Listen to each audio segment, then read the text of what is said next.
ચૂંટાયેલા સદસ્ય મિત્રો, આમંત્રિત મહેમાનો, ભાઈઓ બહેનો, ઘણા સમય પછી લગભગ 2.5 મહિના પછી ફરીથી દીવમાં આવવાનું થયું છે. પણ એવા સમય આવવાનું થયું છે કે જ્યારે દીવમાં પ્રકૃતિએ કંઈ થોડીક આપણા ઉપર ખફા નજર કરી હોય એવું આપણને લાગે. દીવ એટલે દિવ્ય ભૂમિ. દીવમાં પગ મૂકતા જ માનસિક શાંતિનો અનુભવ થાય. પણ કદાચ આટલું બધું સુંદર દીવ હશે એના કારણે ઈશ્વરની પણ કદાચ નજર લાગી હશે.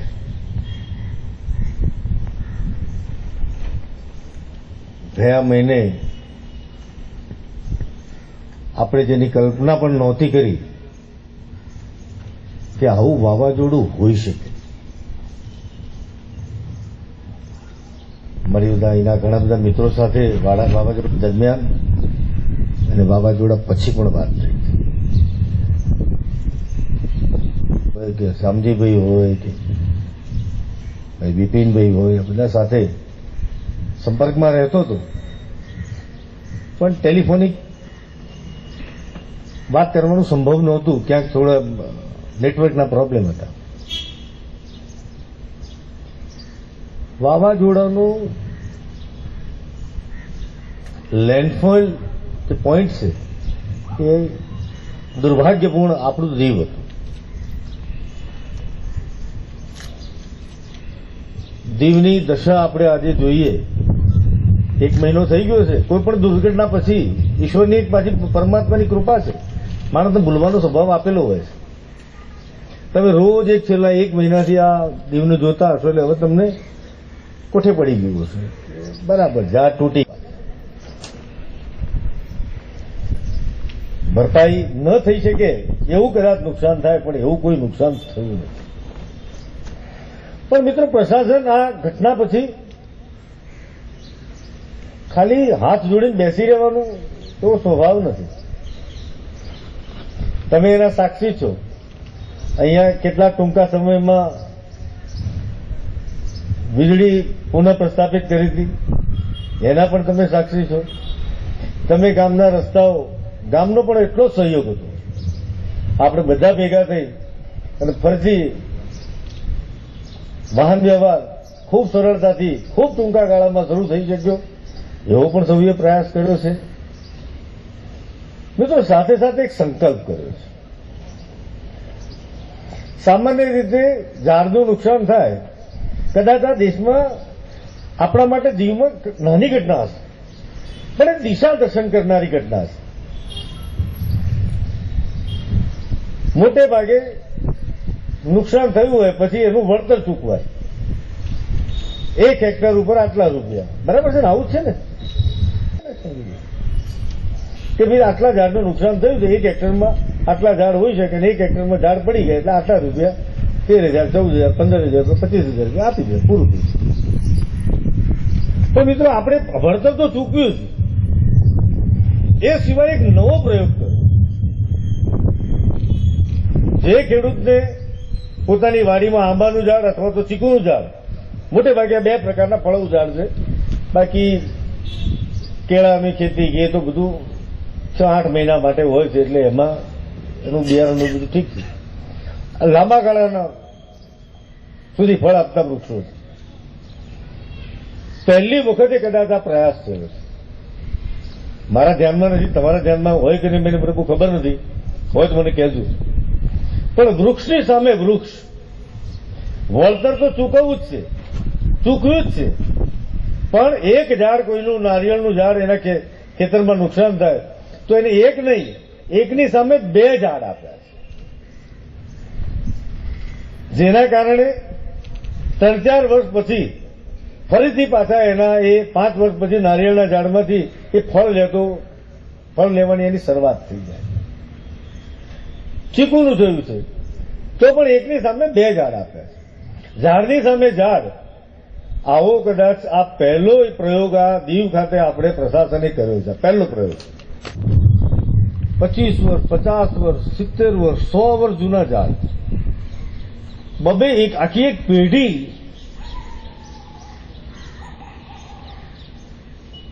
જેને કહી શકાય 25 વર્ષનો ગાળો હોય, 25 વર્ષ જૂના એમાં સંખ્યાબંધ હજારોની સંખ્યામાં ઝાડ છે. પણ દીવના લોકો ખમતીદર છે, મોતને મુઠ્ઠીમાં લઈ ફરવાવાળા માછીમાર સમાજના અને બધા લોકો જે મજબૂત છે કે આવા આઘાતને પણ ખૂબ સહજતાથી પચાવી લીધો છે. એની જાજી અસર નથી, મન ઉપર અસર નથી થવા દીધી. એ તો અઘરું કામ હતું. મિત્રો, આ આખા વાવાઝોડા દરમિયાન અનેક મકાનોને નાનું મોટું નુકસાન પણ થયું છે. ખાનગી જમીનમાં ચાહે ફળાઉ ઝાડ હોય એને પણ નુકસાન થયું છે. સરકારી જગ્યાઓમાં પણ જે વૃક્ષો હતા એમને પણ નુકસાન થયું છે. અનેક પ્રકારે સૌથી મોટું નુકસાન વૃક્ષોનું છે અને લગભગ 29-30 જેટલી બોટોને પણ નુકસાન થયું. થયેલ નુકસાનમાં સંપૂર્ણ ચૂકવણી તમને નથી થઈ શકતી. સરકારી નિયમની કેટલીક મર્યાદાઓ પણ છે. સરકાર નિયમના માળખાથી ચાલતી હોય છે, તેમ છતાં એ મર્યાદામાંથી પણ રસ્તો કાઢી અને જેટલું કરી શકતા હતા તમારા દુઃખમાં સહભાગી થવાનું,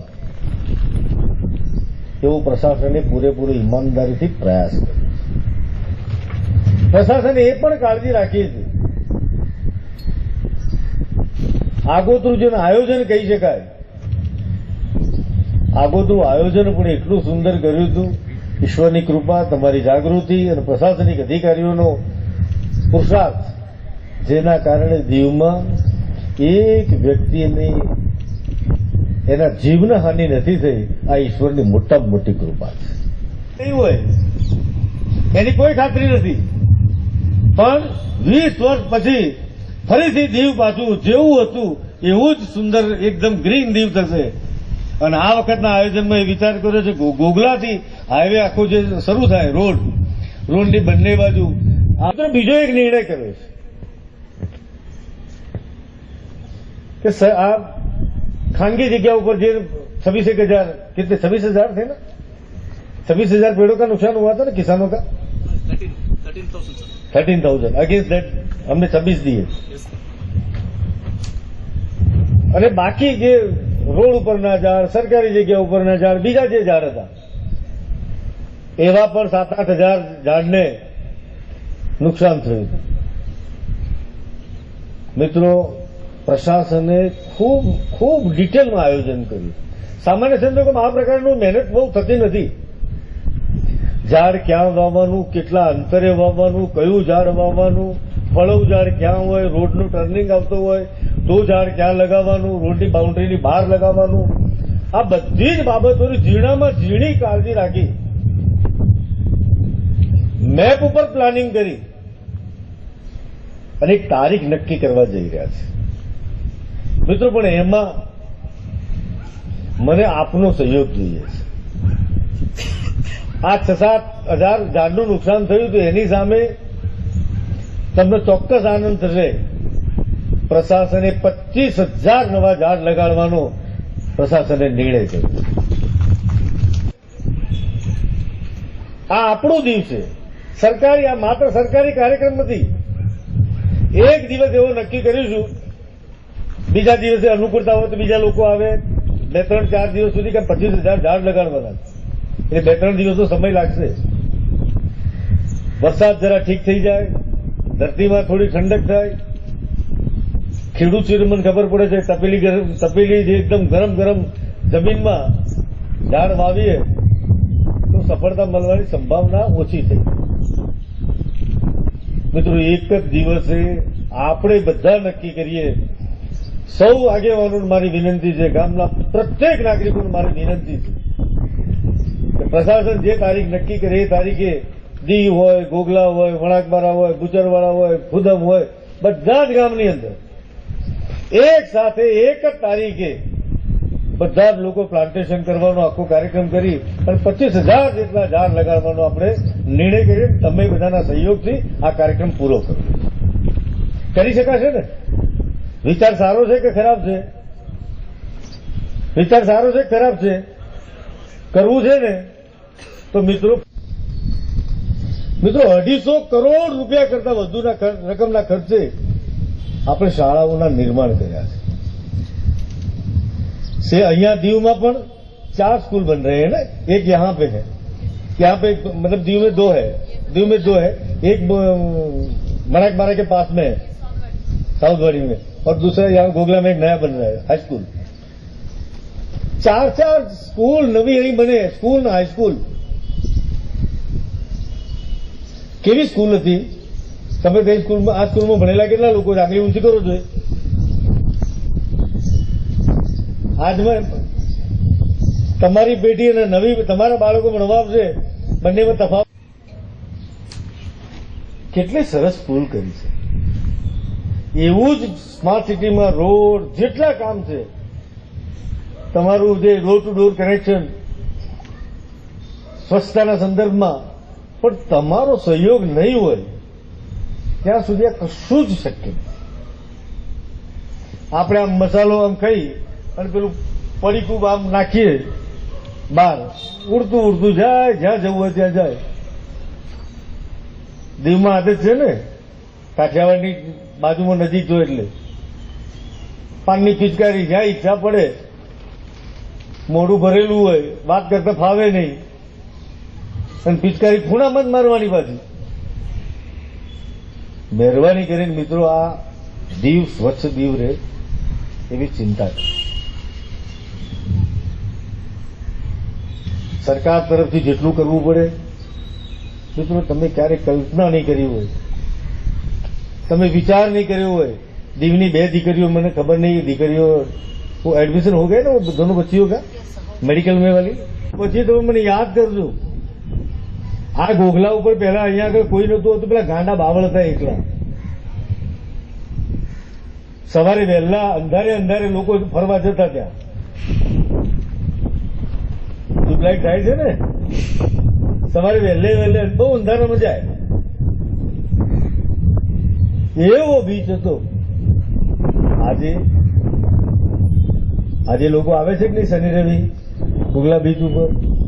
ગોગલા બીચ ઉપર અહીંના લોકોને રોજગાર મળી રહે એટલા માટે 50 થી 60 જેમ નાગવામાં ફૂડ કોર્ટ કર્યા છે એવા જ ગોગલામાં કરીએ છીએ, જેના કારણે અહીંના લોકોને રોજગાર મળે. જેટલા લોકો છે એમને નાની મોટી એક તક મળી રહેશે. તમને એસીમાં આદત પડેલી હોય અને લાઇટ જતી રહે અને એમ કે આજે રવિવારે સ્ટેગરિંગ છે, સવારે 8 થી સાંજે 8, તો મગજ કેવું ફાટી જાય છે, ધુઆ થઈ જાય છે ને. પહેલા લીમડાના ઝાડ નીચે સુઈ જતા ખાટલો નાખી, ફેર નતો પડતો. હવે આદત બની ગઈ. હવે એને 24 કલાક નહીં, 12 કલાક નહીં, 8 કલાક નહીં, 4 કલાકે આપણને ચાલતું નથી. કારણ આપણને સુવિધા જોઈએ છે. આવી ઉત્તમ સુવિધા પ્રશાસને સૌથી વિશેષ પ્રાધાન્ય જો આપ્યું હોય તો શિક્ષણના આપ્યું, આરોગ્યના આપ્યું. આપણી હોસ્પિટલ પણ આટલી જ સુંદર છે, બધી સ્કૂલો પણ એટલી જ સુંદર છે. શિક્ષણ માટે જેટલું શક્ય બનતું હતું એટલું બધું જ કરવાની કોશિશ કરી છે. પણ મિત્રો હવે આવનાર દિવસોમાં તમે થોડીક વિશેષ કાળજી રાખી આ સ્માર્ટ સિટીમાં બનનાર કામો, એની ક્વોલિટી સરસ થાય. ડોર ટુ ડોર કનેક્શન લેવાનો હોય તો કનેક્શન લેવાઈ જાય, એ કામ પૂરું થાય. ગેસ માટે પણ એજન્સી નક્કી થઈ ગઈ છે, હો ગયા ને, ફાઇનલ હો ગયા. તમને બહેનો ક્યાં, બહેનોને તમને તમારા માટે કર્યું છે. આ બાટલા તમારે પેલા નીચેથી કાઢવાનું આવે કે મેં કાઢેલું છે એટલે મને ખબર છે, મારા વાઈફે કહ્યું હતું કે બાટલું જયારે કાઢી આપજો, કમરના મણકા નીકળી જાય. સાચી વાત છે ખોટી વાત? પેલા તમારા ભાગમાં આવ્યું છે આ કામ, બધાને આવ્યું છે ને ઘેર કામ. એ ખાલી બાટલો એનું પેલું રેગ્યુલેટર કાઢવાનું કે મેં કરેલું એટલું હું કહું છું. આ રેગ્યુલેટર કાઢવાનું, એ બાટલો બહાર મૂકવાનો, એ પાછો બાટલો અંદર ભરેલો અંદર મૂકવાનો અને રેગ્યુલેટર ચડાવવાનું. આ હિમાલય ચડવા જેવું કામ છે. આવનાર દિવસોમાં બહેનો તમારા માટે આ ઉત્તમ વ્યવસ્થા કરી છે. ઘરમાં જ બેઠા બેઠા કોઈ ચિંતા કરવાની જરૂર નહીં. ઓન કરો. અહીંયા આગળ દરેક ઘરમાં પીવાના પાણીની વ્યવસ્થા, દીવમાં દરેકે દરેક ઘેર ગટર વ્યવસ્થા, દીવમાં આવનાર દિવસોમાં દરેક ઘરમાં ગેસની સુવિધા, દરેક ઘેર વીજળીનું કનેક્શન, કોઈ પ્રાથમિક જરૂરિયાત બાકી નથી. આ ગેસનું છે એ પણ પૂરું થઈ જશે. મિત્રો, અહીંયા જેટલું આપી શકાય એટલું બધું જ આપવાની કોશિશ કરી. આવનાર દિવસોમાં ટુરિઝમ માટે તમે લોકો પણ જાગૃત થવાની છે. 2 વર્ષની અંદર, છેલ્લા 2 વર્ષમાં ટુરિઝમમાં વધારો થયો છે. હા કે ના? 5 લાખ, 10 લાખ, 15 લાખ કેટલા મળે પેલા? હે શશિકાંત? નગરપાલિકાને કેટલા મળે? ઉના નગરપાલિકાને કેટલા મળે છે? આ દીવને સ્માર્ટ સિટીમાં સમાવેશ કર્યો.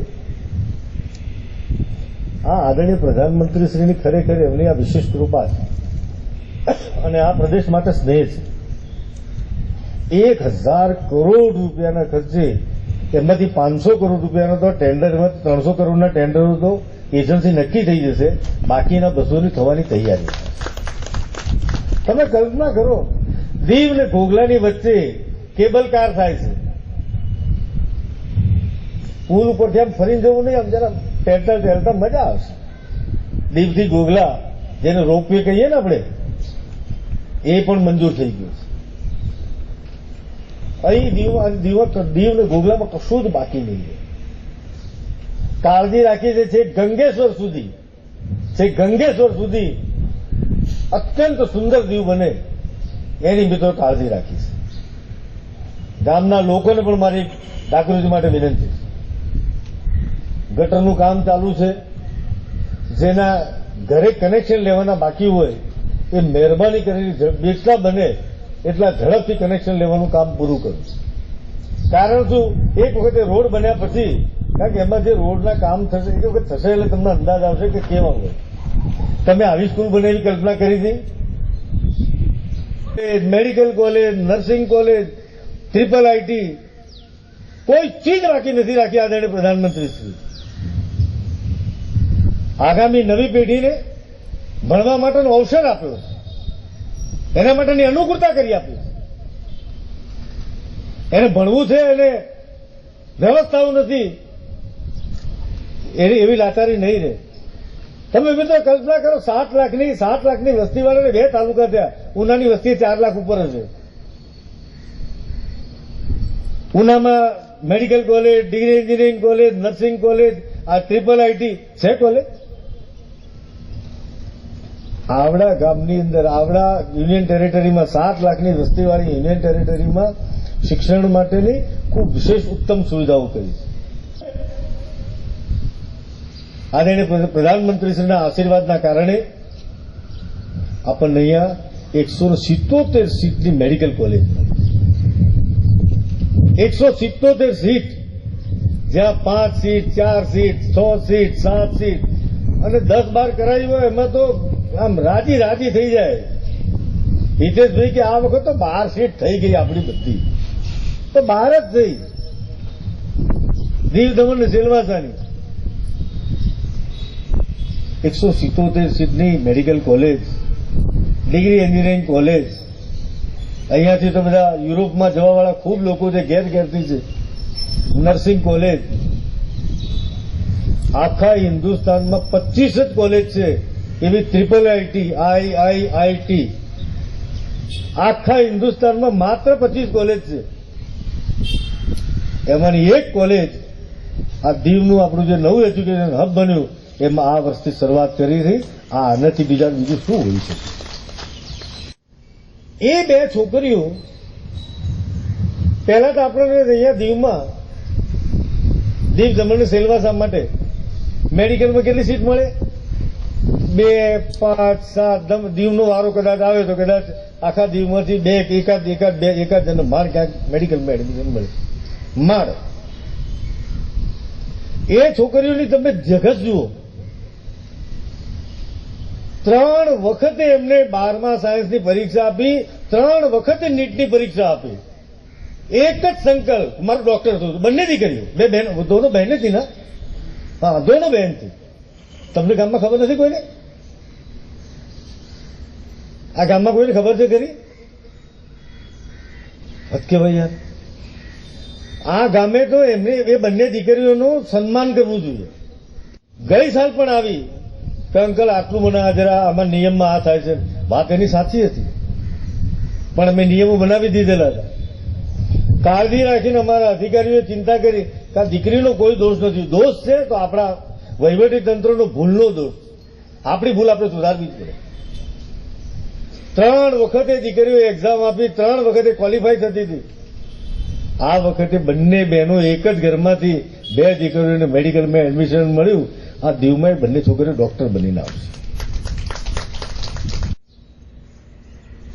તમામ પ્રકારની જેટલી જરૂરિયાતો હતી બધી જ જરૂરિયાતો પૂરી કરવાનું કામ આદરણીય પ્રધાનમંત્રીશ્રીએ દરેક પ્રકારે કરી આપ્યું. રહી જતું હતું વેક્સિન પણ મફત વેક્સિન આપવાની. મને દીવના નાગરિકોને પણ અભિનંદન આપવા છે વેક્સિનના સંદર્ભમાં, અને મારા અધિકારીઓને પણ અભિનંદન આપવા છે. 45 થી ઉપર, 60 થી ઉપર, હેલ્થ વર્કર, ફ્રન્ટલાઈન 5 કેટેગરી છે. હેલ્થ વર્કર, ફ્રન્ટલાઈન, 18 થી ઉપર, 45 થી ઉપર અને 60 થી ઉપર, આ 5 કેટેગરી છે.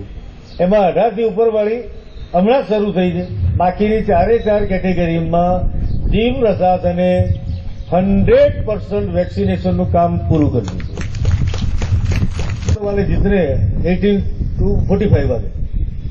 અને તમે પણ મિત્રો નક્કી કરો, એક માણસ બાકી ના છે. 3જી વેવ આવે કે 4થી વેવ આવે, જેટલી આવી હોય એટલી આવે, પણ આપણને વેક્સિન લીધેલી હશે તો રિસ્ક ફેક્ટર ઘણું ઘટી જશે. એમાંથી આપણે સલામત રહી શકીશું. એટલે મહેરબાની કરી અને એવો નિર્ણય કરીએ કે આજે 20 તારીખ થઈ છે, 30 તારીખ સુધીમાં કલેક્ટર અને પૂરી ટીમને મુદ્દામાં ડિસાઇડ કરીએ 30 જૂન તક આ પ્રદેશમાંથી દીવ જિલ્લામાં એક પણ વ્યક્તિ વેક્સિન એનો પહેલો ડોઝ ના લીધો હોય એવો એક વ્યક્તિ બાકી ના રહેવો જોઈએ. કરવો છે ને સંકલ્પ? આ દીવ માટે આપણે કરવું છે. જેના ઘરેથી જાય એને ખબર પડે. 18 થી 22 વર્ષ, 25 વર્ષ, 35 વર્ષનો ઘરમાં જે છોકરો હોય અથવા તો ઘરનો એક મોભી હોય જેના કારણે ઘર ચાલતું હોય, એક માણસ ઘરમાંથી જાય ને તારે ખબર પડે. તમારી જાગૃતિ કોકનું જીવન બચાવે. મારી વિનંતી છે, 30 જૂનનો આપણે આજે સંકલ્પ છે.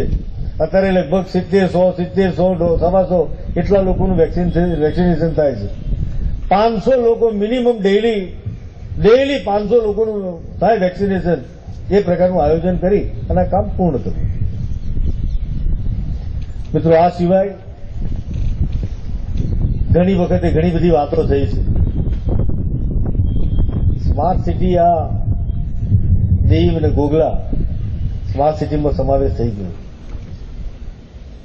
તો કેટલા નસીબદાર લોકો છીએ આપણે. બાજુમાં તમે રહેતા હોત,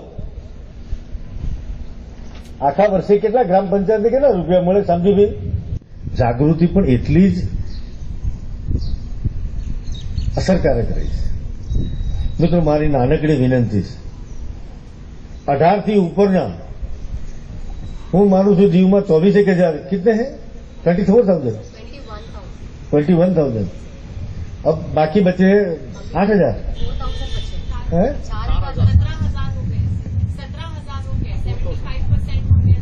18,000 से ऊपर वाले મિત્રો. માત્ર 4,000 લોકો બાકી છે. જવાની આવું ત્રણેય ઋતુમાં એના ઉપર ફૂલ આવે અને તમને એકદમ કલરફુલ દીપ દેખાય એ પ્રકારનું મારા અધિકારીઓએ આયોજન કર્યું છે. હું મારા અધિકારીઓને પણ હૃદયપૂર્વકના અભિનંદન આપું છું. આ મહેનત કરી છે. આ લાંબા ગાળાની ઓક્સિજન રોજ વાપરીએ છીએ.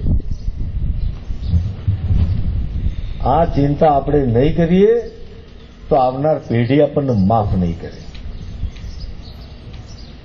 એટલા માટે મિત્રો આયોજન કર્યું. મિત્રો ટચુકડું દીવ છે, 40-50 હજારની વસ્તી વાળું. દીવમાં આ વખતે મિત્રો અમારી ભૂલ છે કાં તો તમારી ભૂલ છે, પણ ક્યાંક ભૂલ છે. મિત્રો દીવમાં આ વખતે કોરોનાના કેસ મારી ધારણા કરતા પણ વધારે છે. બધાએ કાળજી લેવાની શરૂઆત કરી. કેસમાં ઘટાડો થઈ રહ્યો છે. આજે માત્ર 13 ને કિતના 11-12 કેસ अब बचे. સરકારની ચિંતા કેટલી છે તમે જુઓ મિત્રો. આપણને ઓક્સિજન લેવા માટે ભાવનગર જવું પડતું. અહીંથી ભાવનગરનો રસ્તો ખબર છે કેવો છે. તમે બધા સાક્ષી છો. ભાવનગર જવું પડે એટલે કેવું થાય? કંટાળો આવે. એમ થાય ના જવું પડે સારું. ઓક્સિજન પ્લાન્ટ આવનાર ટૂંક સમયમાં અહીંયા ઓક્સિજન પ્લાન્ટ આવી જશે. ગમે તેવી બીમારી આવે, ઓક્સિજનની તકલીફ પડે, ભગવાન કરે ક્યારેય અહીં બીમારી ના આવે, પણ આવે તો એનું આગોતરું આયોજન પણ સરકારે કરી દીધું છે અને ટૂંક સમયમાં ઓક્સિજન પ્લાન્ટ લાગી ગયો. અદા કરવા માટે નથી, કાળજી લીધી છે. આવનાર દિવસોમાં પણ આ થર્ડ વેવની વાતમાં હું વૈજ્ઞાનિક નથી કે નથી ડોક્ટર, એટલે મને એની કોઈ ખાતરી નથી. પણ ફરીથી જો આપણે કાળજી નહીં રાખીએ તો પુનરાવર્તિત થવામાં વાર નહીં લાગે. એટલે મિત્રો કાળજી રાખજો. હજી થોડો સમય સાચવવાની જ જરૂર છે.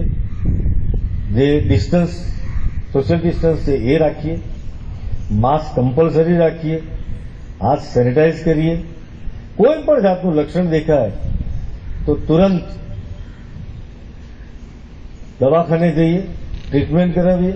ઘણા બધાને એવું હોય કોરોનામાં ઘણી વખતે નિષ્કાળજી, આપણી નિષ્કાળજી એ ખૂબ ગંભીર પરિણામ આપતી હોય. આ એક વિચિત્ર પ્રકારનો રોગ છે, મને એમ લાગે છે. હું એનો કોઈ નિષ્ણાત નથી. ઘણી વખત શું થાય કે કઈ થાય નહીં, આવે તાવ શરદી તો આયા કરીએ. આવું તો મને પહેલા ભૂતકાળમાં ઘણી વખત થયેલું. તાવ આવેલો છે, 3 દિવસ ગોળી લઈને મટી જાય. આમાં હું ખાલી ના કરું, કઈ દવાખાને જવાની જરૂર નથી. અંદરથી મનમાં બીક લાગતી હોય, દવાખાને જઈને મને દાખલ કરી દેશે. એટલે ઘરમાં ટંપાસ કરે કે મને કઈ નથી, કોઈ પ્રોબ્લેમ, તું ચિંતા ના કર. આ તું ચિંતા ના કર, આ તો ચાલ્યા કરે. આ 3 દિવસ તો તાવમાં, 3 દિવસે તાવ મટી જ જાય. આ બીમારી એવી છે કે જો તમે કાળજી ના લીધી અને 4-5 દિવસ નીકળી ગયા એના એ સ્થિતિમાં તાવ, શરદી, સળેખમ અને જો લંગ સુધી એ પહોંચી ગયું પછી આખી પૃથ્વી ઉપરની મિલકત વેચી દો પણ પાછા આવવાની જગ્યા નથી. એટલે મહેરબાની કરીને મારી વિનંતી છે, સાવધાની રાખવાની છે, બીજું કંઈ કરવાનું નથી. પ્રધાનમંત્રી શ્રી 15 વખતે મુખ્યમંત્રીઓ સાથે ચર્ચા કરી છે. એના પરથી તમે કલ્પના કરો કે કેટલી ચિંતા હશે એમને. કાળજી રાખીશ. મિત્રો તમે તો આખા ગુજરાતમાં ફરો છો, બાજુના રાજ્યોમાં જતા હશો, આખા દેશમાં ફરતા હશો. પ્રાઇવેટ હોસ્પિટલમાં પણ રેમડેસિવિર ઇન્જેક્શન મફત આપ્યા હોય એવું આખા હિન્દુસ્તાનમાં કદાચ આ પહેલો સંઘ પ્રદેશ હશે કે જેને મફત ઇન્જેક્શન આપ્યા. કોઈ જ વસ્તુની કમી નથી. પ્રાઇવેટમાં ઓક્સિજન જોઈએ છે, મફત લઈ જાઓ. દવા જોઈએ છે, મફત લઈ જાઓ. બેડ માટે તમારે કોઈને ફોન કરવો પડે એવું બન્યું છે ખરું? બેડ તમને મળી જ જાય, કોઈ શોર્ટેજ નહીં. આગોતરું આયોજન. એક લાગણીના તંતુથી જોડાયેલા છે અધિકારીઓ. આ દીવ સાથે લાગણીના તંતુથી જોડાયેલા છે.